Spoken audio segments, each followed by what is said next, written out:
Imagine you can benefit from the booming electric mobility sector and become a market player within 3 months. You know that it is possible at a low investment and low risk? Well, the mobility has become a reality. Did you notice that we don't ask anymore which car manufacturer has an electric vehicle, but the other way around, who is still out? The sales are increasing exponentially, the prices are decreasing, and the mass adoption is scaling up. The charging infrastructure needs to be built to cover the demand on electric vehicles. Thank you for joining the first EcoG webinar, DC Chargers for EVs from Concept to Business. My name is Luis Moraes. I am Technical Sales Manager at EcoG, and I'm working since 13 years developing sustainable solutions for the automotive and for the energy sector. And I am the host of this webinar. Today with me, we have Frida Kobor. She's project lead at Hubject, which is a driving force on the e-mobility sector. Welcome, Frida. Thank you, Luis, and thank you, EcoG, for inviting me to this webinar. And it is very exciting to present with you today, as you guys are true enablers in making DC charging hassle-free. As already mentioned, I'm Frida Kobor from Hubject, working as a project lead. As Hubject, we operate the largest e-roaming network, Intercharge, and we have the first commercially available plug-and charge ecosystem. We are also supporting a variety of e-mobility players to navigate and succeed on this new market via our services, whether it's formulating market entry and positioning strategies, market research, product development, and even technical support. Thanks, Frida. With us, we also have Ugo Kavicki, the head of customer success at EcoG. Welcome, Ugo. Hi, Frida. Hi, Luis. Thank you for having me here. So on my side, I have a background in automotive industry, and now I'm working on the infrastructure side for the e-mobility, so on the other side of the cable. And one of the main differences I notice, of course, between the combustion engine model and the battery system model is that you need to have the infrastructure in front. And this infrastructure aspect is actually quite of interest, since we are getting from something which is still somehow shaping to something that will in the end become a commodity business, where a different kind of actors could play a role. At EcoG, we strongly believe that the charging infrastructure needs to be perceived as sufficiently dense and reliable enough to enable mass electrical vehicles adoption for both personal and commercial use, and consequently decarbonize the transportation sector. For this, a seamless customer experience in the field needs to happen. And this is the challenge we try to solve with the industry.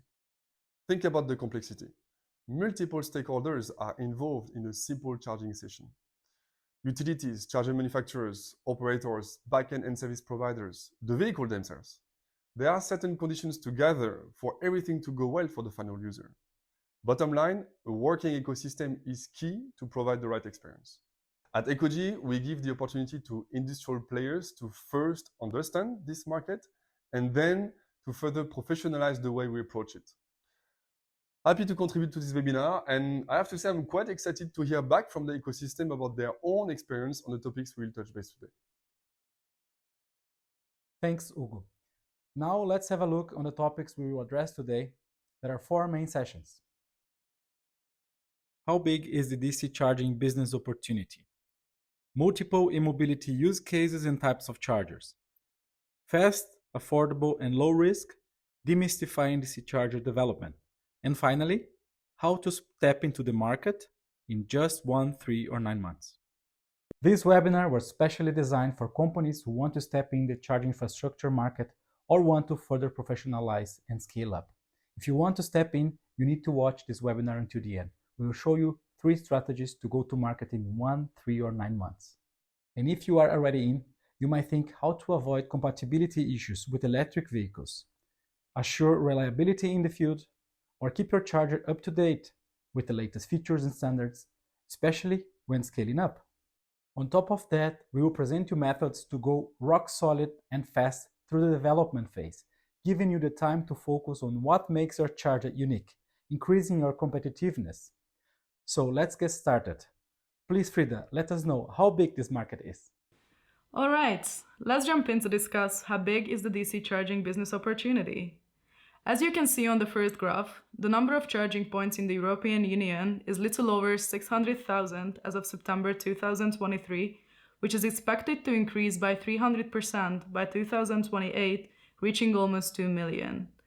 We can also see that the growth of DC charging is projected to happen in a faster pace, with a 400% growth by 2028, when the share of DC will exceed 20% out of the total and will account for more than 400,000 charging points. This shows that DC is reaching a momentum in the next couple of years. Now, let's see how investments in the public charging infrastructure will look like. It is clearly visible that capital expenditure is expected to grow by 3 times, reaching 6.8 billion euros in 2028. But what is more interesting is that more investments are flowing into DC compared to AC already. However, the investments in DC will grow substantially, reaching around 5.8 billion euros by 2028, accounting for 85% of total capex needs in that year. To sum up, while DC will still account for only around 20% of the total number of charging points, it is clearly visible that the majority of investments will go to upgrading and expanding the DC infrastructure. Consequently, it's highly recommended to gain a good understanding on how your business can leverage on the growing market of DC charging. And thank you so much. Thanks, Frida. Those are really impressive numbers. They speak for themselves, right? Yeah, totally. And you really see the potential. All countries will have to invest massively into their infrastructure to decarbonize their transportation. And by the way, we have quite a lot of conversations with pure industrial players who understand supply chain, who understand mass industrialization. And this market is getting their attention now, even in the Middle East, where they are really petrol-based economies. We are experiencing a transition in how we power vehicles. Our traditional combustion engine cars rely on petrol, and to pump this liquid fuel into our cars, we rely on a system represented by pumping petrol somewhere in the Middle East, North America, Russia, or Africa, distributed to the final user via gas stations, which is a system we know and we are comfortable with. But the vast majority of actors are consumers, right? So petrol-based transportation represents a use case only reserved to a very small group of players, highly concentrated, and in some cases in monopolistic situations. On the other hand, you can think about e-mobility as a business for anyone, since electric vehicles can charge everywhere where electric power is available, including, of course, the gas stations, which stay strong partners and are also evolving. So it's much more a distributed business in the end, with its associated opportunities. Look at the use we have our cars. Usually a car is not in motion. It's parked for 99% of its time. So the electrification of vehicles enables them to profit from these parking times and conveniently use this opportunity to charge the battery. And here again, the battery. So in the end, your car suddenly becomes a mobile source of energy, and this is a major breakthrough. So cars might not be liabilities anymore, but an asset. This brings us very interesting charging use cases to be addressed and force us to rethink the way we fuel and we transport people and goods. Let's take 3 examples. We have Sandy, marketing manager, John, he's a dad at home, and Roger, delivery truck driver. So the beauty of EV charging is that it can be integrated in our daily context, regardless of people's specific routines. We have here 3 people having different use cases and paths within the day. So if we look at passenger vehicles, there are several situations: home, work, or on the way, what we call opportunity charge. You charge whenever you have the opportunity to do so. So for commercial vehicles, on the other side, we have depots, parking times before loading or unloading, as well as opportunity charge. Now, let's consider some challenges. Not everyone has the convenience to install a wallbox in his private garage or in his multifamily building. On top of that, some logistics centers, depots, or workplaces are just not equipped with charging. Just imagine someone without access to charging facilities, neither at home nor at work. They need alternative solutions if they want to decarbonize the way they commute. And with fast charging, a meaningful charge can be done even with short parking times. Yes, and that gives us the message that the charging infrastructure needs to be adapted to people's context, and there is a demand on different types of chargers to fulfill the use cases. Exactly, and it always depends on the space available, the grid connection, and the user habit that defines the charger type. In here, you see there are several products or sales channels that you can address depending on those use cases. Wall boxes, for example, they are appropriate when users have time to charge. Standalone or dispensers fit into semi-public or public environments where they can distribute a high amount of energy in a short period of time for several vehicles at the same time. Very interesting use case. Think about these guys: utilities, real estates, hotels, contractors, landlords, gas stations, supermarkets, shopping malls, or fleets, logistic companies, municipalities, car manufacturers, or even companies providing turnkey solutions in the e-mobility space. All of those are potential buyers of EV charging solutions. Cool. As you can see, there are many ways to be part of the transportation business. And the key takeaway for established companies is you can leverage your industrial capabilities and your sales channels to capture a portion of this business. I want to address a common belief about developing your own DC charger. It's often thought to be costly, time-consuming, and risky. We believe that this is true without the right strategy, but there is a way to change this game. The key is in the early stages. When starting the development of your charger, some main decisions form the foundation of your project, defining the course of success. Now, if you're already down the road with your development and you have doubts about the choices that you have made, there are ways to get back on track.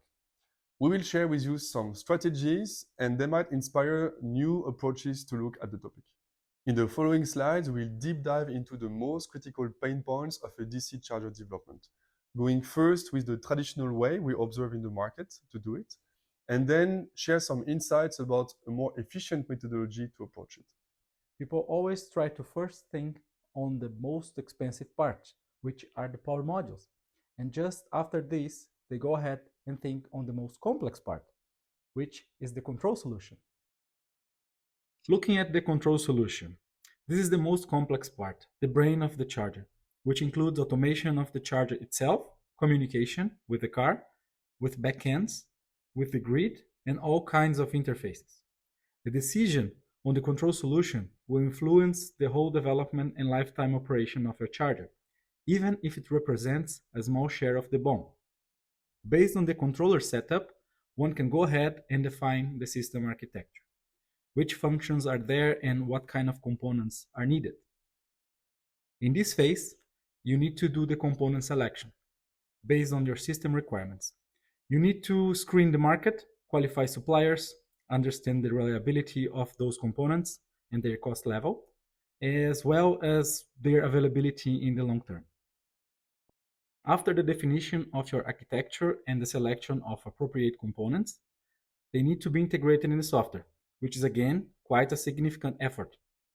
Often, the effort of doing all in-house can be underestimated, leading to overcost and longer time to market, if successful. We will concentrate on the most complex interfaces the charging infrastructure needs to take into account.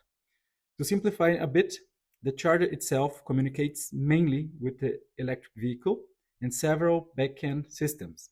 Let's have a look at the different aspects which can rapidly become pain points.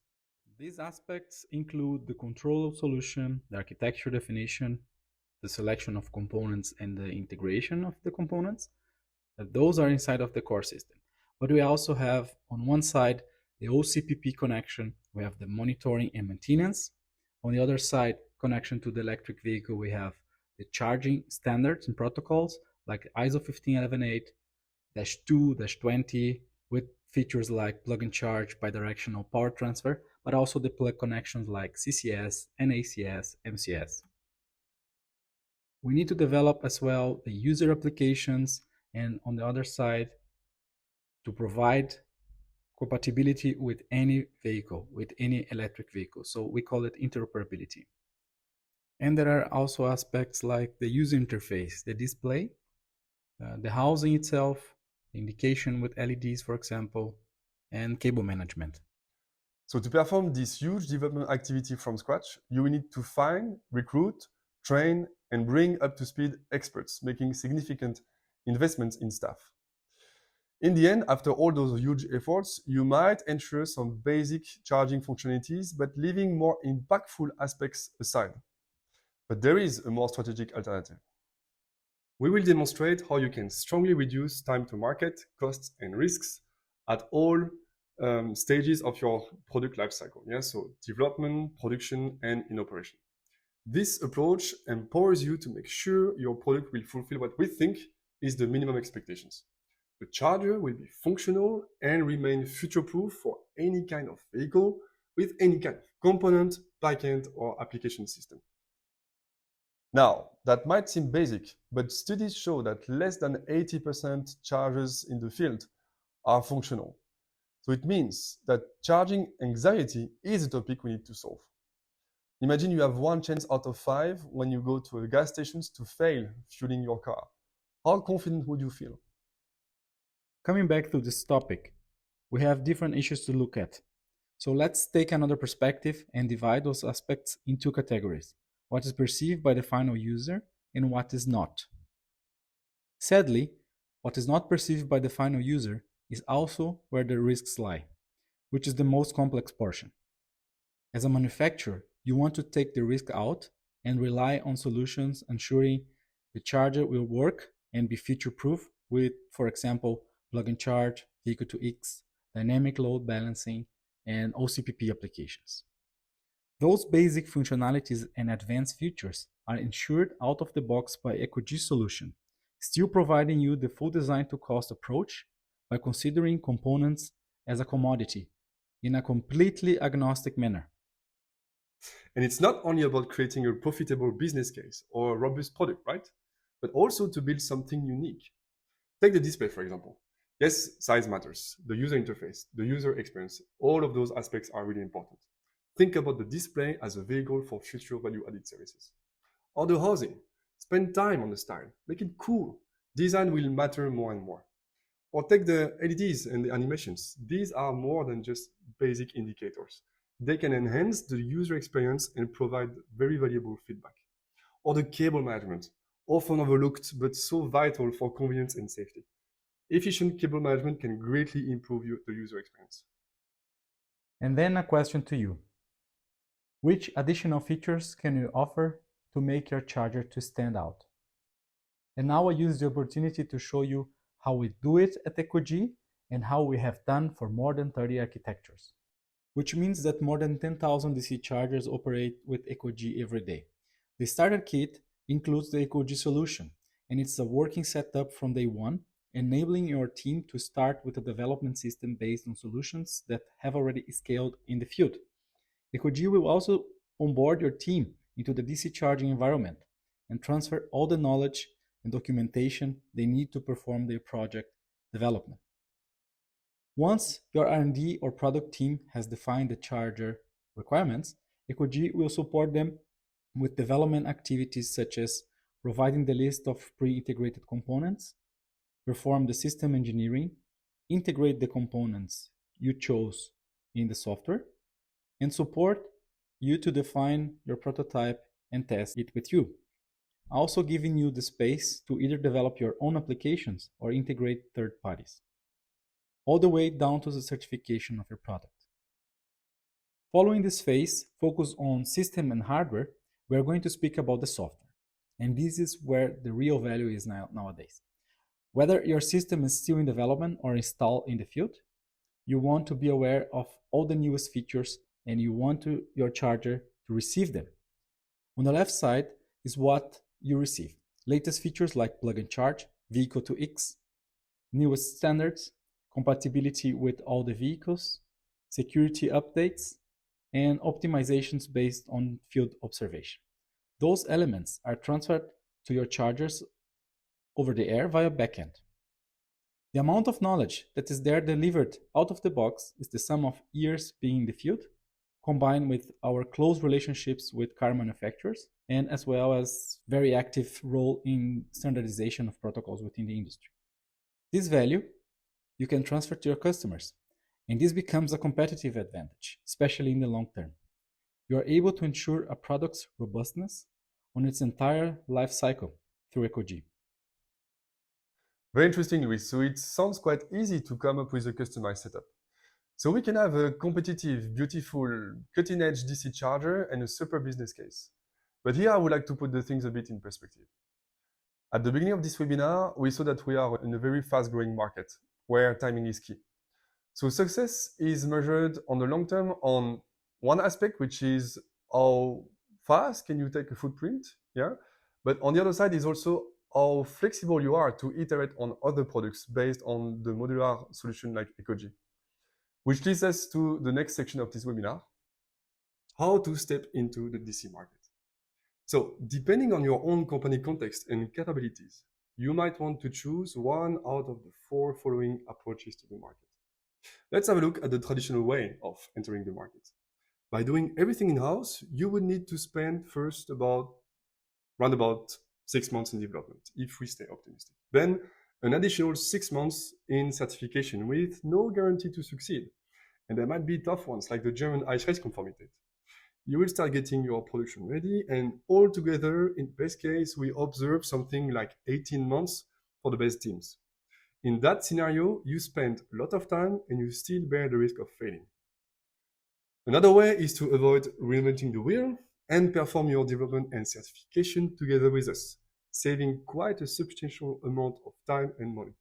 In that case, you can focus on making a better product than the market and get your production ready. Another scenario enables you to have unique products built to print and rely on manufacturing partners to outsource the production. And there is even a faster track to the market. You can use the manufacturers partners of the EcoG ecosystem to help you define your own tailor-made product based on pre-certified setups powered by EcoG. In a nutshell, what we offer is 50% faster time to market, a significant risk reduction, as well as dividing your cost by a factor of 10.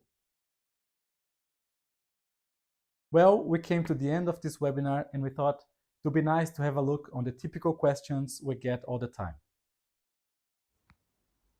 Is EcoG OS open source? The answer for this question is kind of yes and no. The core ensures compatibility with all existing and future electric vehicles for more than 10,000 chargers in the field, a number which is growing fast, which means this is a sensitive portion of the EcoG software that everyone uses. Since we feel responsible for the reliability in the field, we made a trade-off in favor of this reliability. On the other hand, the system offers quite a lot of freedom for all aspects related to features, applications, and third-party services integration, which actually presents the portion which is perceived and what makes chargers different from one another. In which markets do you support certification? For global players, it's important to deploy products in all regions. Therefore, EcoG actively supports its customers with certification processes and local regulations. Whether UL in the US, CE in Europe, or Eichrecht in the German region, but also RI in India. Which OCPP versions supports EcoG? EcoG supports OCPP 1.6 JSON, 2.01, and 2.1. We have integrated so far something like 80% of the European backends, and we have a standard way to support customers to connect to any provider. Well, we come to the end of this webinar, and we would like to thank you for joining us and invite the ecosystem players to further discuss the topics we addressed today.